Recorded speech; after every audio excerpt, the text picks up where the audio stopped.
Hi guys, welcome back to my channel. Today a new recipe, and I wanted to make a gluten-free sponge cake. As you can see here, it's a very simple recipe. You can use this as a base for a lot of different kinds of cakes. It's perfect for everybody that cannot eat gluten. I have a few friends that have this problem, so I was very curious to try this recipe. I combined a few that I found around the internet and it came out so good.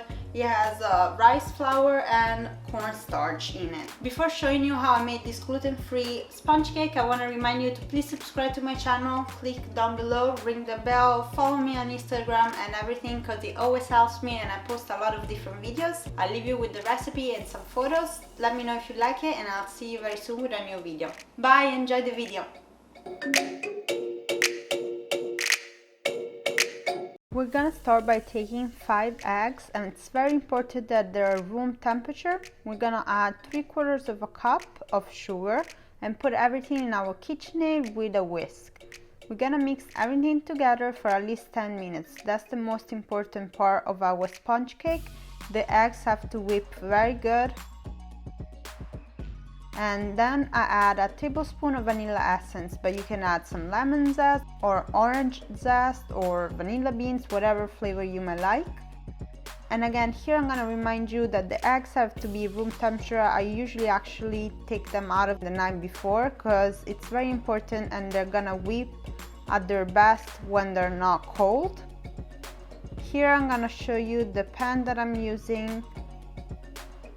It's a 10-inch pan. I'm gonna oil it, but you can use butter if you prefer, and use some rice flour to cover the oil inside of the pan.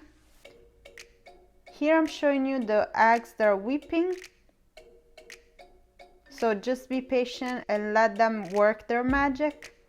Once they're double their initial size, you just stop the KitchenAid, and you have to mix a cup of rice flour with 1/4 of a cup of cornstarch.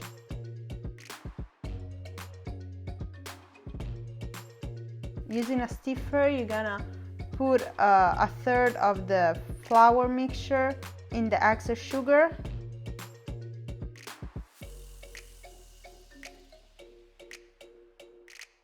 When everything is mixed, I'm gonna add the other third and then the other third until everything is mixed together.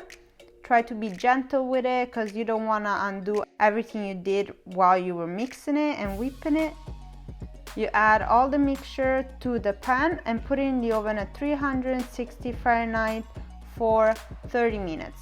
As always, I remind you that I put all the doses to my recipes in the box down below, and I add grams too if you prefer it to cups. And here you see the cake after 30 minutes of baking. It's perfect. You wouldn't say it's gluten-free. It's so moist and soft. It's the perfect base for any kind of dessert, and it's delicious. I really hope you enjoyed this recipe. If you did, please leave me a comment and a like because it always helps me, and I'll see you very soon with my new video. Bye!